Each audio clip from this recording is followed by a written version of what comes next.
വല്ലാത്ത കഷ്ടതയുടെ നടുവിലൂടെയാണോ താങ്കൾ കടന്നു പോകുന്നത്? എന്നാൽ തിരിച്ചറിയുക, ഈ ഇരുൾ അടഞ്ഞ വഴികളിൽ തിരുനാളമാകുവാൻ ഇന്നത്തെ ചിന്ത. ധന്യനായ യേശു ക്രിസ്തുവിന്റെ നാമത്തിൽ എല്ലാ പ്രിയപ്പെട്ടവർക്കും സ്നേഹവന്ദനങ്ങളെ അറിയിക്കുന്നു. നിരന്തരമായിട്ടുള്ള ദൈവവചന പഠനം നമുക്ക് നൽകിത്തരുന്ന പ്രകാശനം അതെത്രയോ വലുതാണ്. ഇന്ന് നമ്മൾ പഠിക്കാനും ധ്യാനിക്കാനും ആഗ്രഹിക്കുന്ന സങ്കീർത്തനം 107 സങ്കീർത്തനമാണ്. 107 സങ്കീർത്തനത്തിൻ്റെ പ്രത്യേകത, ഇത് നന്ദി അർപ്പണമായി പാടുന്ന സങ്കീർത്തനമാണ്. ആകത്തുക എന്നുള്ളത് കഷ്ടതയുടെ വല്ലാത്ത നീർച്ചുഴിയിൽ അകപ്പെട്ട ജനതയെ ആ കഷ്ടതയുടെ നടുവിൽ തള്ളിക്കളയാതെ ചേർത്തണച്ച് വിടുവിച്ച ദൈവത്തിൻ്റെ മഹത്വത്തെ വർണ്ണിക്കുന്ന ഏറ്റവും പ്രധാനപ്പെട്ട സങ്കീർത്തനമാണ് 107 സങ്കീർത്തനം. കഷ്ടതയിൽ എന്തുകൊണ്ട് കടന്നു പോകാൻ കഴിയുന്നു എന്നതിനെപ്പറ്റി ഈ സങ്കീർത്തനം ഒരു ലഘുവായ വിവരണം നമുക്ക് നൽകി തരുന്നുണ്ട്. ദൈവം തൻ്റെ ജനത്തെ അത്രമാത്രം സ്നേഹിക്കുന്നു. പലപ്പോഴും ദൈവിക കൽപ്പനകൾ, ദൈവത്തിൻ്റെ നിയമങ്ങൾ മറുതലിച്ച് ദൈവത്തിൻ്റെ വ്യവസ്ഥകളിൽ നിന്ന് അകന്നു മാറുമ്പോൾ ദൈവാനുവദനീയമായ കഷ്ടതകൾ മനുഷ്യനിൽ വന്നു ചേരാൻ സാധ്യതകളേറെയുണ്ട്. ആ കഷ്ടതയുടെ നടുവിൽ പോലും ദൈവം തൻ്റെ ജനത്തെ അകമഴിഞ്ഞ് സ്നേഹിക്കുന്നത് കൊണ്ട് ആ കഷ്ടതയുടെ നടുവിൽ നിന്ന് അവരെ പുറത്തു കൊണ്ടുവരുന്നു. 107 സങ്കീർത്തനം പഠിക്കുമ്പോൾ ജനസഞ്ചാരമില്ലാത്ത വീതിയിലൂടെ സഞ്ചരിച്ച ജനതയെ ദൈവം അത്ഭുതകരമായി വിടുവിക്കുന്നു. ഉയർന്നു നിന്ന തിരമാല, സമുദ്രത്തിൻ്റെ ഗതിമാറിയുള്ള അവർക്കെതിരെ നിന്ന അനുഭവങ്ങൾ, ഇതിൻ്റെ നടുവിൽ നിന്നെല്ലാം തൻ്റെ ജനതയെ ദൈവം സംരക്ഷിക്കുന്നു. തൻ്റെ ജനത്തിൻ്റെ പാപം നിമിത്തം ദൈവത്തോടുള്ള അവരുടെ സമീപനത്തിലെ വീഴ്ചകൾ നിമിത്തം അനുഭവിക്കുന്ന കഷ്ടതയുടെ നടുവിൽ പോലും ആ ജനതയെ ദൈവം ഉദ്ധരിച്ച് പുറത്തു കൊണ്ടുവരുന്നു എന്നുള്ളതാണ് ഈ സങ്കീർത്തനത്തിലൂടെ നമുക്ക് മനസ്സിലാക്കാൻ കഴിയുന്നത്. എന്താണ് കഷ്ടത? വിശുദ്ധ വേദപുസ്തകത്തിൻ്റെ കാഴ്ചപ്പാടിൽ കഷ്ടത എന്താണ്?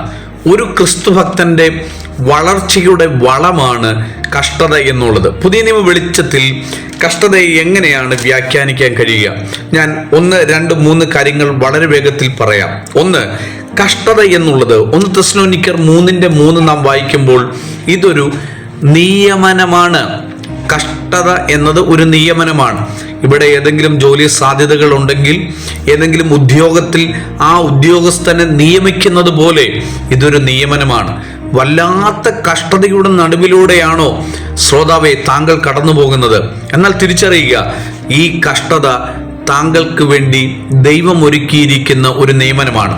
ഒരു പോലീസുകാരൻ തൻ്റെ ജോലി എത്ര കൃത്യതയോടെ ചെയ്തു തീർക്കുന്നു എന്നതുപോലെ തൻ്റെ ഉദ്യോഗത്തിൽ, തൻ്റെ നിയമനത്തിൽ താൻ ആ ഉത്തരവാദിത്തം കൃത്യമായി നിർവഹിക്കുന്നത് പോലെ ദൈവം നമുക്ക് തന്നിരിക്കുന്ന കഷ്ടതകളെ കൃത്യമായി അതൊരു നിയമനമാണ് എന്ന് മനസ്സിലാക്കി ഉത്തരവാദിത്തോടെ അതിനെ ഉൾക്കൊണ്ട് അതിൽ ജീവിക്കാൻ നമുക്ക് കഴിയണം പ്രിയരെ.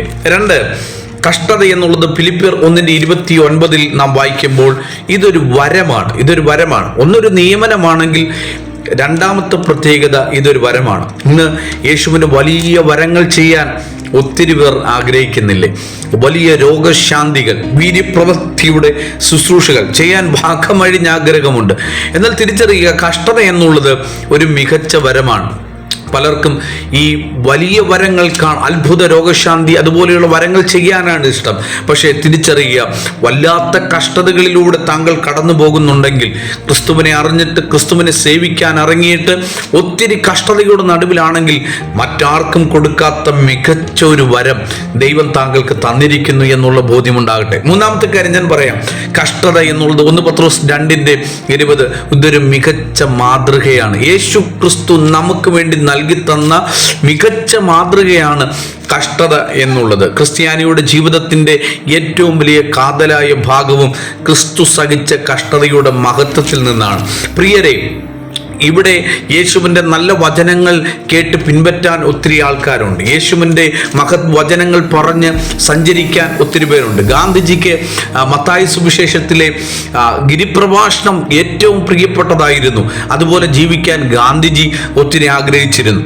പ്രിയരെ, ഇവിടെയുള്ള പലതിനെയും പിൻപറ്റാൻ, യേശുവിൻ്റെ മഹത് വചനങ്ങൾ, യേശുവിൻ്റെ ദിവ്യ കാരുണ്യ പ്രവർത്തികൾ ചെയ്യാൻ മനുഷ്യനെല്ലാം വളരെ വെമ്പൽ കൊണ്ട് ആ മാതൃക പിൻപറ്റാൻ ആഗ്രഹിച്ച് മുന്നേറുമ്പോൾ ഇവിടെ പറയുകയാണ്, കഷ്ടത എന്നുള്ളത് ദൈവം ഓരോ ദൈവ പൈതലിനും നൽകിയിരിക്കുന്ന മികച്ച മാതൃകയാണ്. ഈ കഷ്ടതയിൽ ദൈവം നമ്മളെ തള്ളിക്കളയുന്നില്ല. 107-ാം സങ്കീർത്തനം അതാണ് പറയുന്നത്.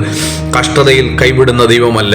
വചനം പറയുന്നു, കഷ്ടകാലത്ത് അവൻ ഏറ്റവും അടുത്ത തുണയായിരിക്കുന്നു. റോമാലേഖനത്തിൽ നമ്മൾ പഠിക്കുന്നു, സഹിഷ്ണുത, സിദ്ധത, പ്രത്യാശ എന്നുള്ളത് ആമേൻ കഷ്ടതയിലൂടെ കൈവരിക്കുന്ന ഏറ്റവും മികച്ച സമ്പത്താണ്.